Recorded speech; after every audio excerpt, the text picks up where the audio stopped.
Hello, everyone. Good morning to you all. I hope you are all doing wonderful this Monday morning. I officially started my new job last week, and I could not be happier. The owners are genuinely good people, my coworkers are amazing, and the food, I feel spoiled. Creme brulee is officially my new favorite dessert. I don't deserve that every day. On Saturday, we held a soft opening with a tasting menu for family and friends, and it went as smoothly as we could have hoped for, if not better, and I'm very excited about the next few months there. I will say it may take me a minute to feel at home serving in a dress shirt, a button-down dress shirt, and a vest rather than my safe plain black crew neck, but we'll get there. Ooh, also, and I know I'm years behind on this, but yesterday I began watching the Cannibal television series starring Mads Mikkelsen, and it instantly became a favorite of mine. I stayed up until 4 a.m. binging, and I never stay up that late. If you're looking for a new thriller, I highly recommend this one. And since we're on the subject, today I bring you the Coffee County Cannibal. My name is Eli, and this is Murder in the Morning.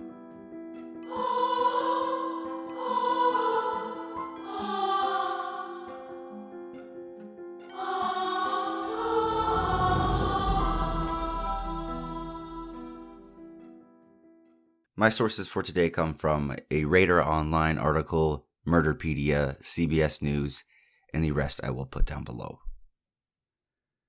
At around 2:30 p.m. on Friday in June of 2014, Lisa Hyder called her ex-husband, Charles Hyder, asking for a ride home from work. Lisa, who had 6 children with Charles, struggled with alcoholism, and was recently diagnosed with ovarian cancer, worked at a liquor store just outside of Chattanooga, Tennessee, and although they were divorced, the two maintained a close relationship for the kids' sake. On the phone, Charles told Lisa that he wasn't in town, but to wait for him and he would be there as soon as he could. Just over an hour or so later, Charles returned, but Lisa was nowhere to be found. Not at work, not at home, and when he called her phone, she was no longer picking up.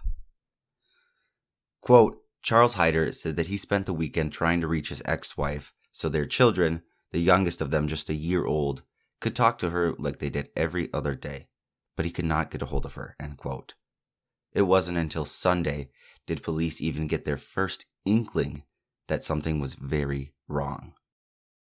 An unnamed neighbor of 37-year-old Gregory Scott Hale had contacted the police after an odd conversation they had held with him.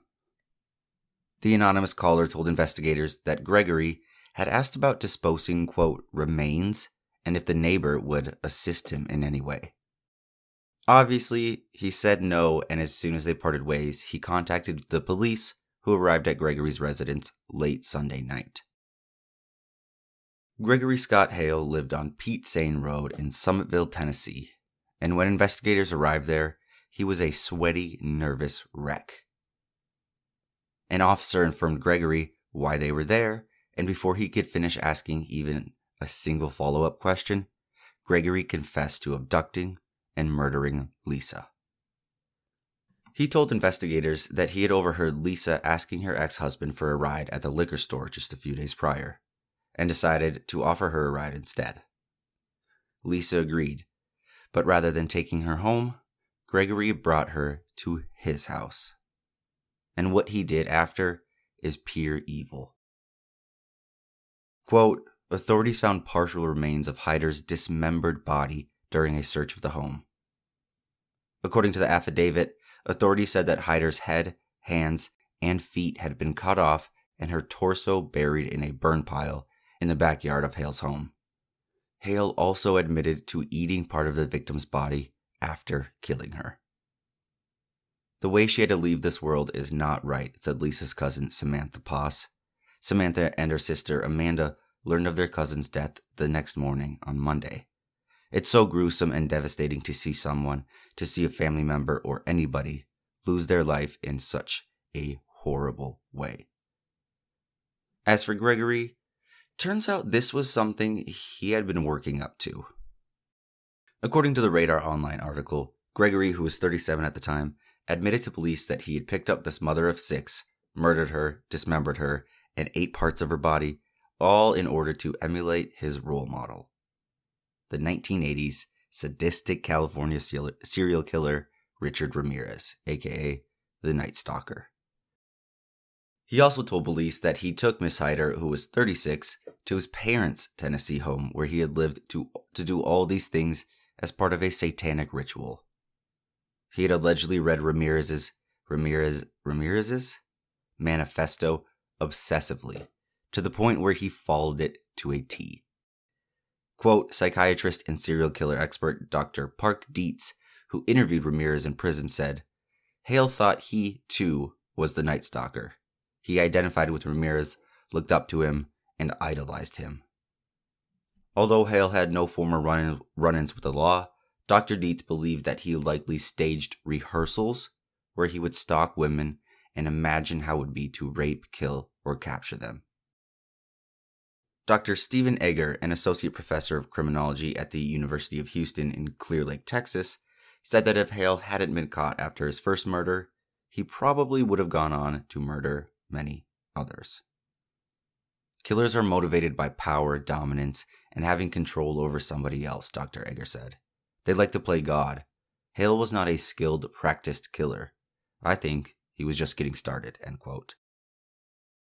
In his Facebook posts, among the countless weird Facebook posts like dressing up as the devil and posing with weapons, kind of like a cousin I have, he once wrote on Facebook, quote, I hug the people I hate to know how big to dig the hole in my backyard, end quote. It's kind of poetic. He pled guilty to murder and is currently serving life in prison without the possibility of parole. Out of every person he could have picked as a role model, he chose a Richard Ramirez. How shameful. But that, my friends, is the unapologetically short story of the Coffee County Cannibal, Mr. Gregory Scott Hale. I hope you all enjoyed that shorty story. Maybe it was new to a few of you. As always, thank you for taking the time and listening in today, giving me your ear, however you want to say it. If you'd like, I do have a bit longer extra story after the music about another update coming in this week about the Gilgo Beach murders. Exciting news. Okie dokie. Bye-bye.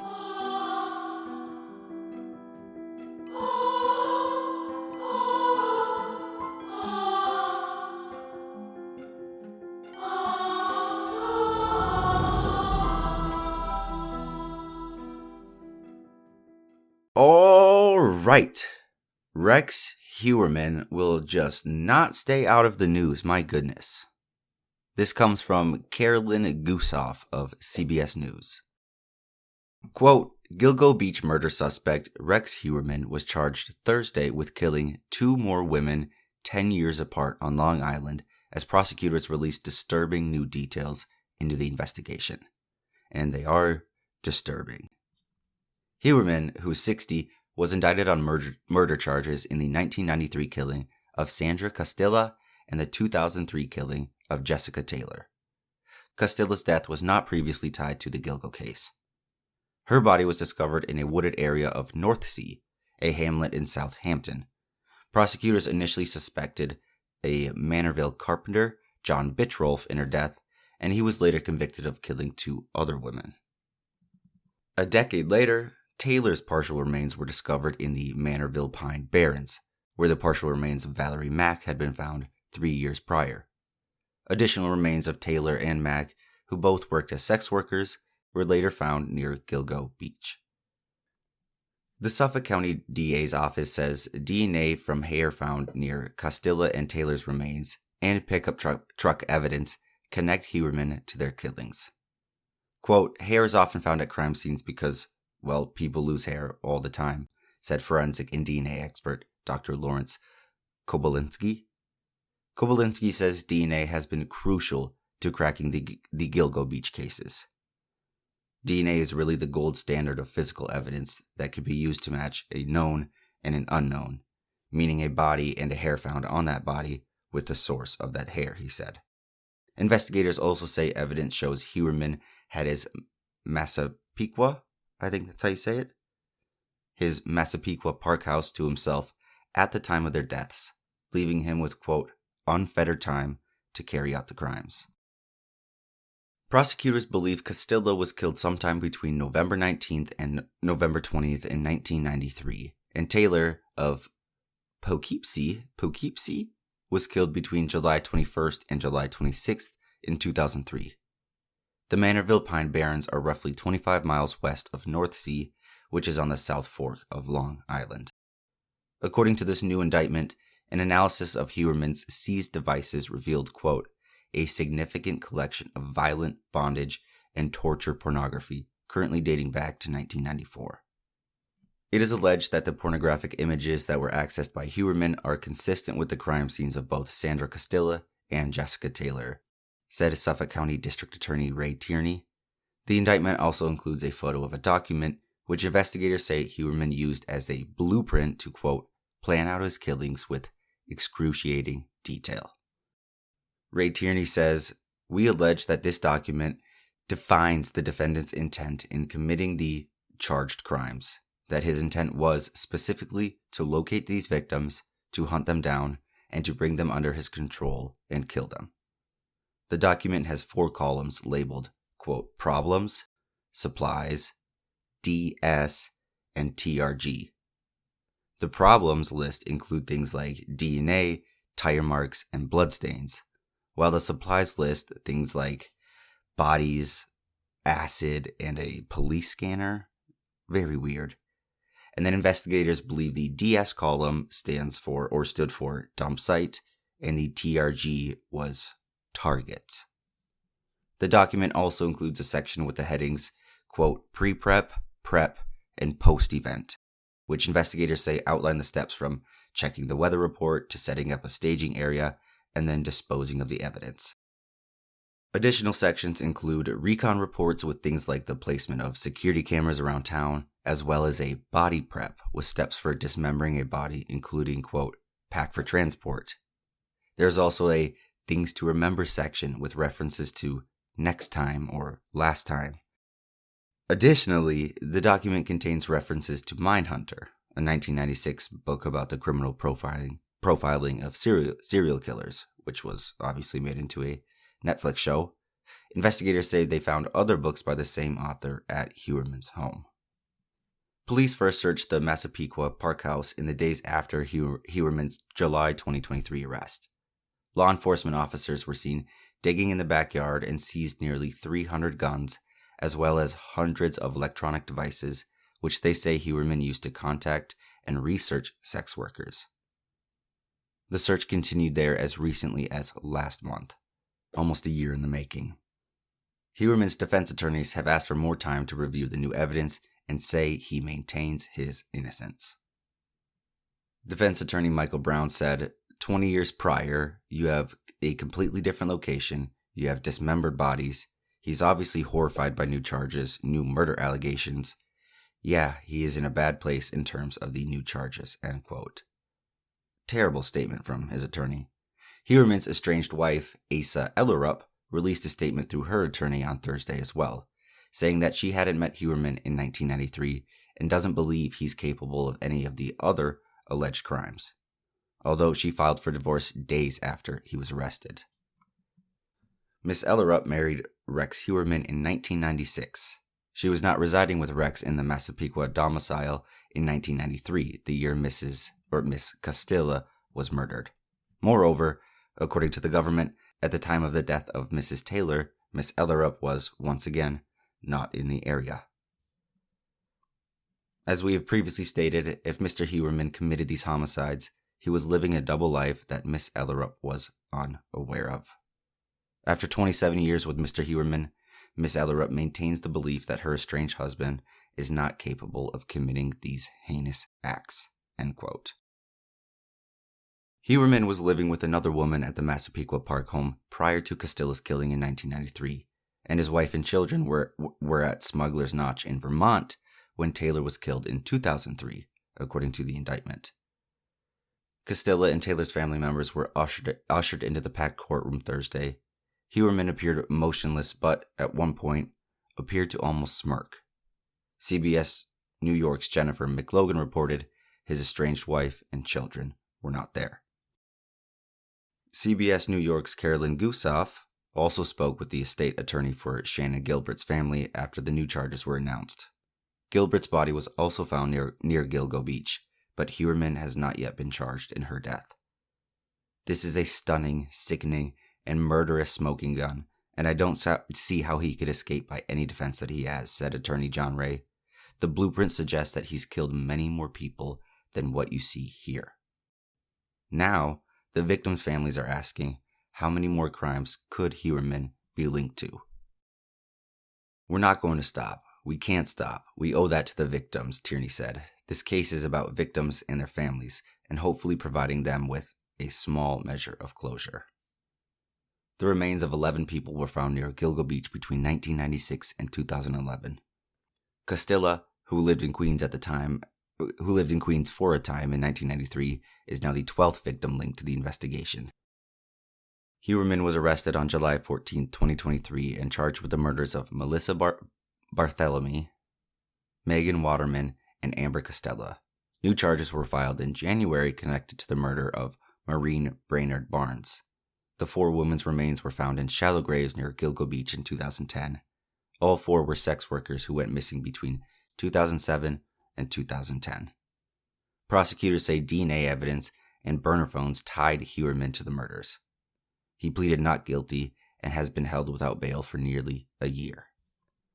According to the new indictment, investigators believe Heuermann's wife and children were also out of the state at the time of those killings, end quote. Ooh, he's really going to die on that not guilty hill, huh? Didn't work out for Chad Daybell recently, and it isn't looking too hot for Rexy either. But what I'm surprised about is the wife's position. I mean, haven't we learned that many serial killers, sociopaths, often lead double lives for years, going unnoticed? And then if she truly believed her husband was innocent, one, why would she file divorce right after his arrest? And 2, why would she not show support for him in any of the court proceedings? I mean, maybe she's just in denial. That's okay. That's a tough position to be in. Well, that is all I have written for you wonderful people today. Again, I cannot thank you enough for listening. Let me know if you'd like a particular story covered about, honestly, anything. I'm here for it. Alrighty. Have a great rest of your day. Again, sorry for the shorter episode. Oh well. And I will see you folks on Thursday. Okie dokie. Bye-bye. Love you.